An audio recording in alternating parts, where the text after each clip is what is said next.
Koi watched silently from her hostel window as 3 girls were dropped off outside. Each of them emerged gracefully from the front seat of a separate, luxurious car. Standing by each door was a man, likely a father or guardian, who opened the car for them, hugged them warmly, and kissed their foreheads before they walked away.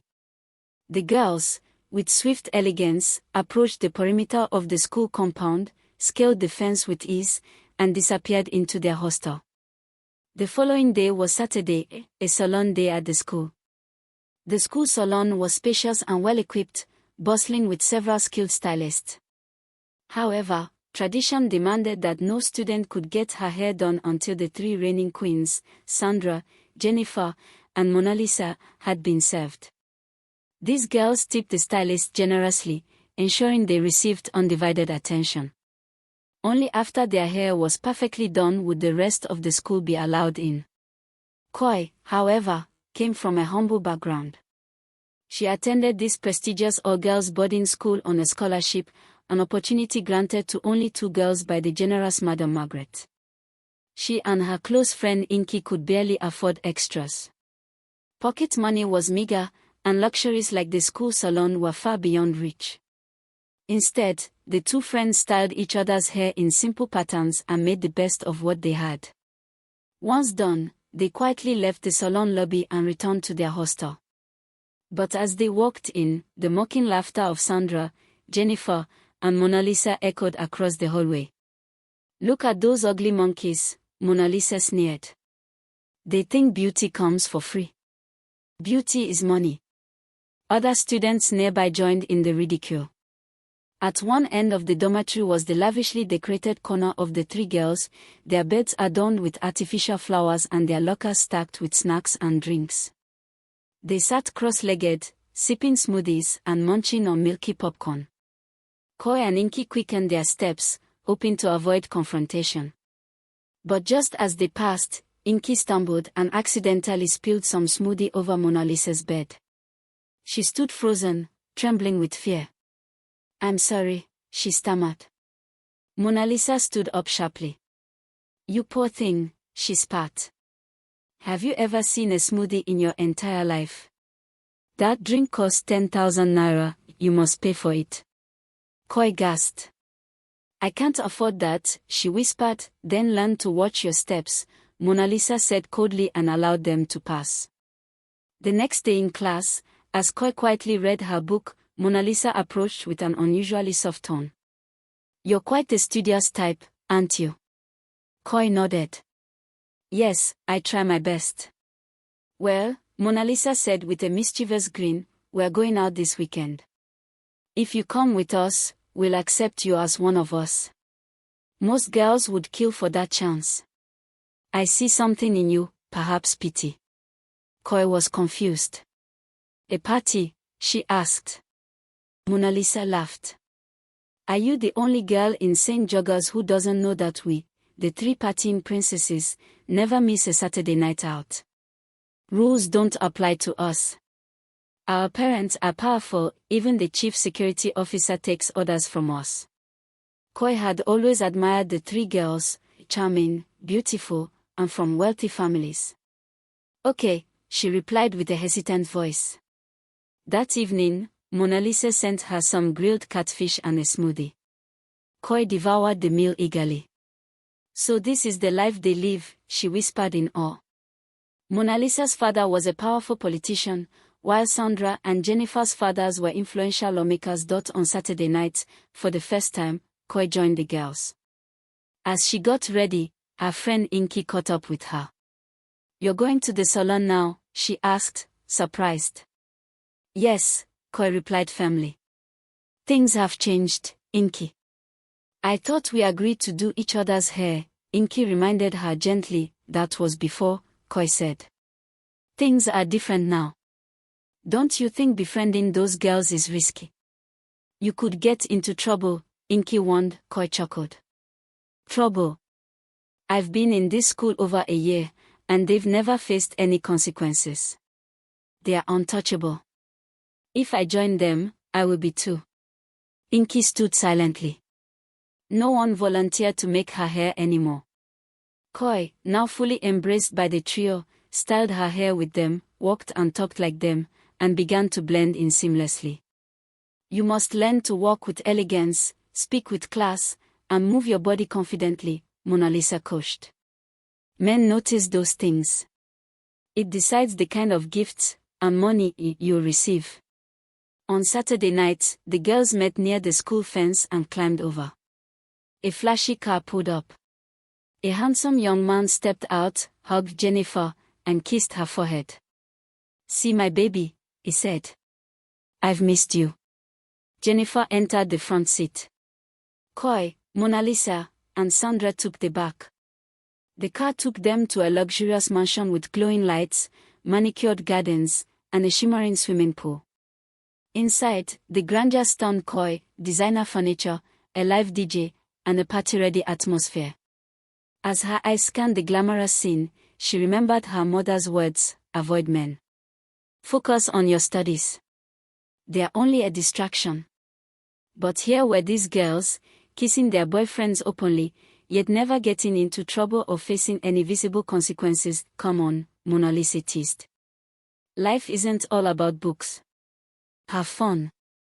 Koi stood still, speechless, torn between her mother's warnings and the life of comfort and attention right in front of her. Soon, a man approached her, tall, handsome, with a calm presence. "Hey, beautiful," he said.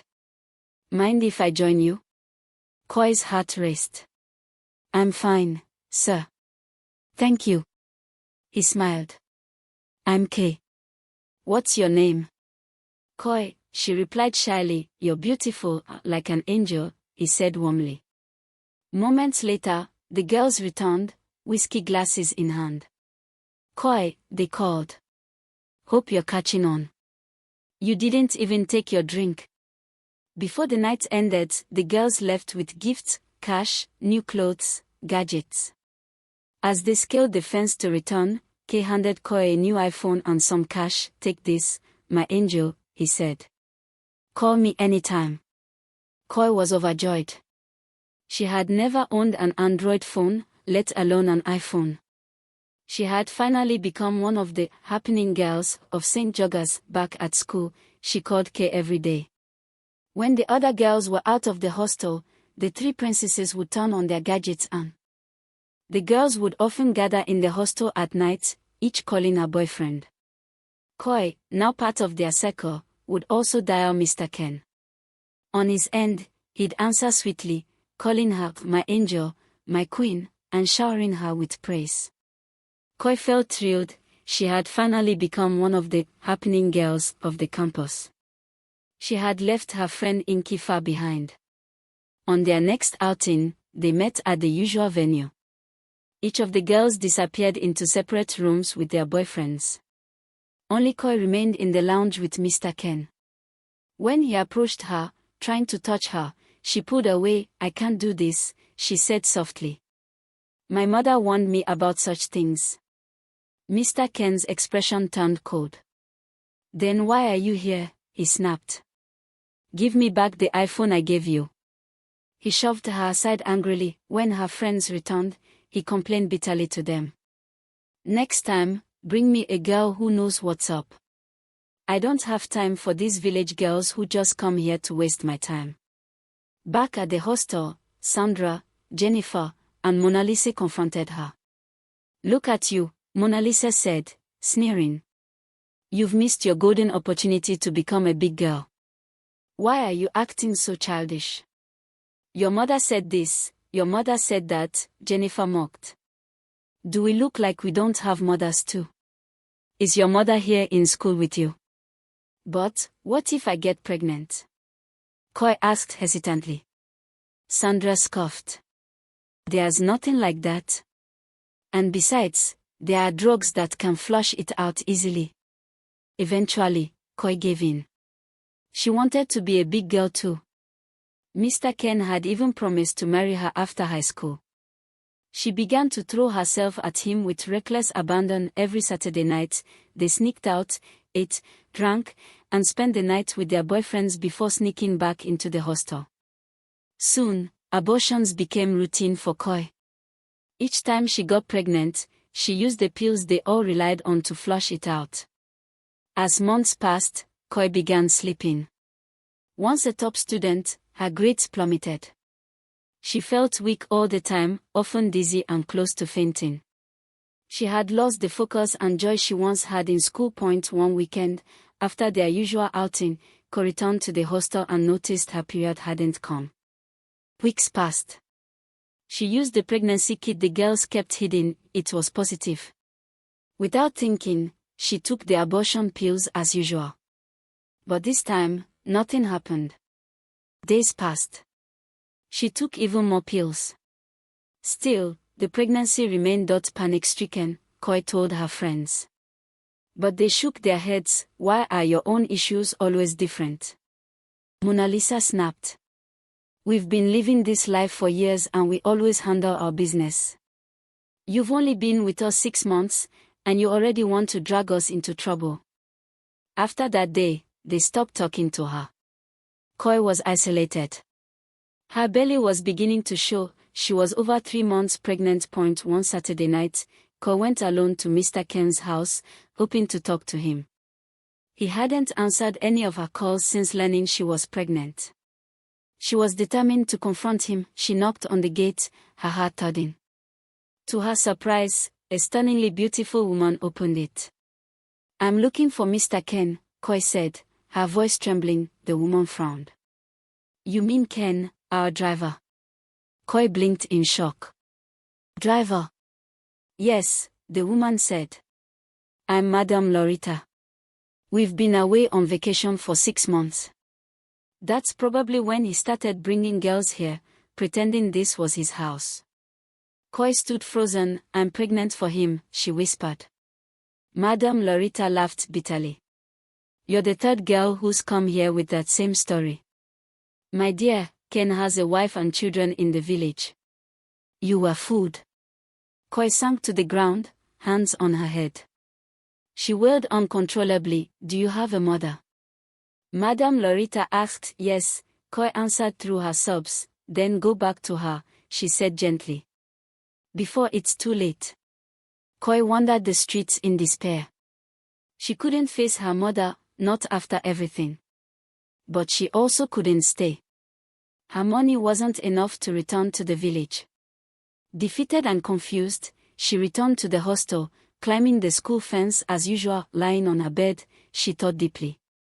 If the school found out she was pregnant, she would be expelled in disgrace. But going back to her mother felt impossible. That night, she went to Mona Lisa's corner and knelt beside her bed, pleading. Please, she begged. Take me to someone who can help, an abortionist. Mona Lisa refused at first. But after much crying and begging, she relented. The following Saturday, they sneaked out together and visited a quack doctor outside town.